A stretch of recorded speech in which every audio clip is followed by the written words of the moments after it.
5 things we learned after a Big Ten weekend with a shutout by Wisconsin. A rally by Ohio State and a coach's last call. Point 1. Urban Meyer is borrowing a word from Dr. Evil of Austin Powers. The Ohio State coach is calling for laser-like focus from his players as they head into Saturday's Big Ten title game against Wisconsin.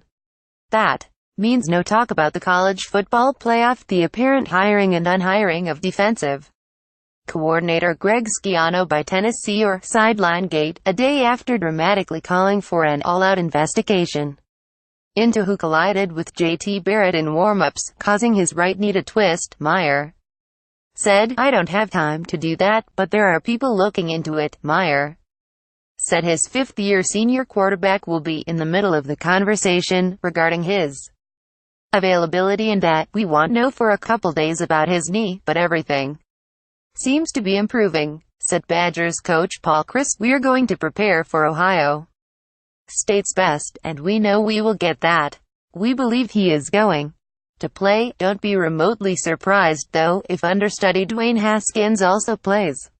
Barrett's knee has been bothering him for some time, and he's going up against the Big Ten's best defense, a group that allows just 12 points and 80.5 rushing yards per game. The Badgers rank first in the nation in defensive pass efficiency, and no Big Ten team has more sacks, 39, making it hard for quarterbacks to take every snap of a 60-minute game. Point 2.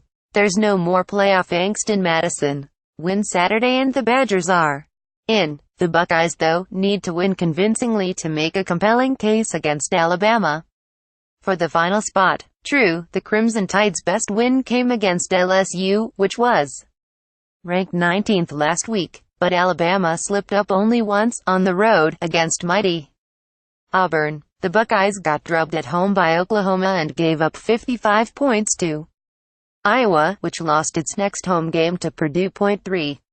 Nebraska needs a coach and Michigan needs a healthy quarterback. We knew the Huskers would launch Mike Riley, and we suspected quarterback Wilton Spade announced Sunday that he will transfer from Michigan for his graduate season. Spade signed with Brady Hoke and never gelled under Jim Harbaugh, who rightly preferred a healthy Brendan Peters at the helm.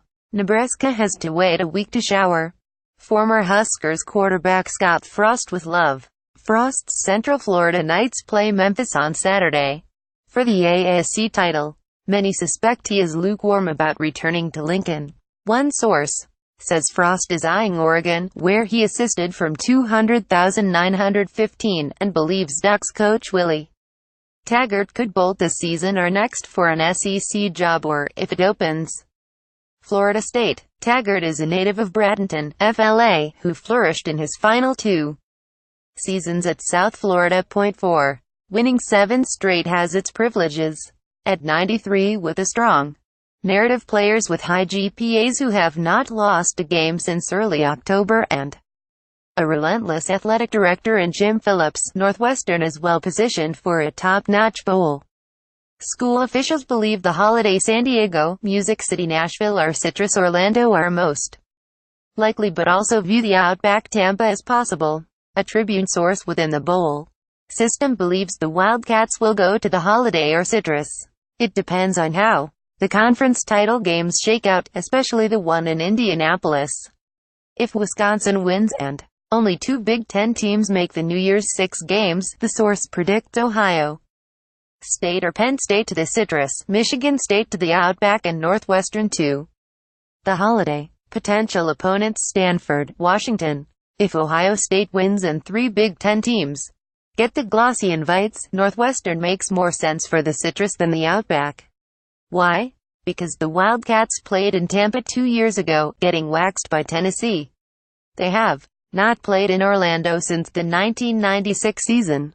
Potential opponents in the Citrus are South Carolina and Mississippi State. CBS Sports' Jerry Palm predicts a trip to the Citrus to face the Gamecocks. Asked if he prefers tough or favorable matchups in bowl games, new coach Pat Fitzgerald responded, "I'd only care about the players and the experience they will have. The better we can make it for them, the better their motivation and desire to go back to bowl games."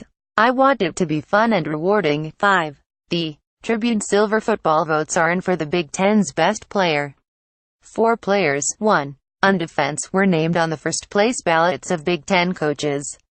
The finalists will be revealed Wednesday at chicagosports.com.